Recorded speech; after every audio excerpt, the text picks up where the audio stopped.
धर्मक्षेत्र कुरुक्षेत्र संभवत युत्सव मम क पांडवश्चैव किम कुर्वता সঞ্জয়া।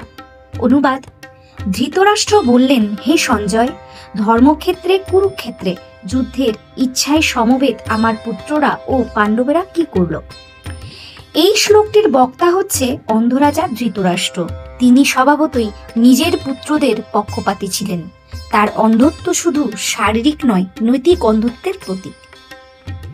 ধর্মক্ষেত্রকে কুরুক্ষেত্র কেন বলা হলো? কুরুক্ষেত্র চিরকালই ধর্মক্ষেত্র নামে পরিচিত। উপনিষদে বারবার এই স্থানকে দেবতাদের যোগ্য স্থান বলে উল্লেখ করা হয়েছে। এর প্রাচীন নাম সামন্ত পাঞ্চক। পরশুরাম 21 বার পৃথিবীকে নিক্ষত্রিয় করে এই স্থানে পিতৃতর্পণ করেছিলেন।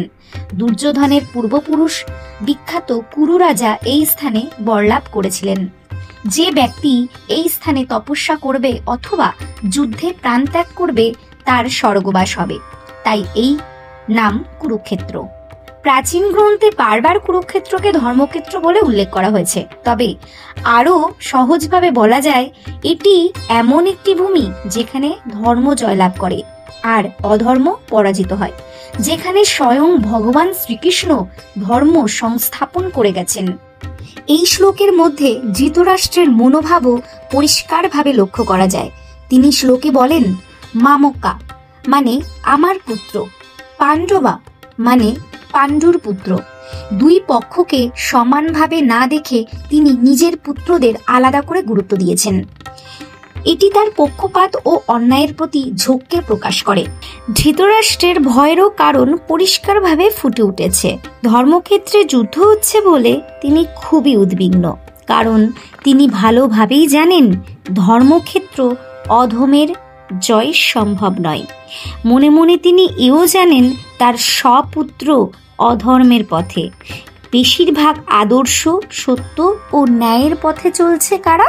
পাণ্ডবরা। তাই তিনি আশঙ্কা করেছিলেন এই ধর্মক্ষেত্রে কৌরবদের পরাজয় অনিবার্য। গুরুত্বপূর্ণ বিষয় হচ্ছে, সঞ্জয়ের প্রয়োজন হলো কেন? ব্যাসদেব তার তপবল দিয়ে যখন অন্ধ ধৃতরাষ্ট্রকে চক্ষুদান করতে চাইলেন, তখন ধৃতরাষ্ট্র বললেন, আমার স্বজন ও জ্ঞাতি কুটুম্বকে নিধন হতে দেখতে চাই না। তিনি অসম্মত জানালেন। তিনি বললেন, রাজামত্য সঞ্জয়কে এই দিব্যদৃষ্টি যেন তিনি প্রদান করেন, যাতে এই যুদ্ধে উভয় পক্ষেরই কথোপকথন, উপস্থিতি ও সর্বকিছু শ্রবণ করে ধৃতরাষ্ট্রের কাছে বর্ণনা করতে পারেন। মূল শিক্ষা এটাই। এই শ্লোকটির মাধ্যমে আমরা অনেকগুলি মূল শিক্ষা পাই।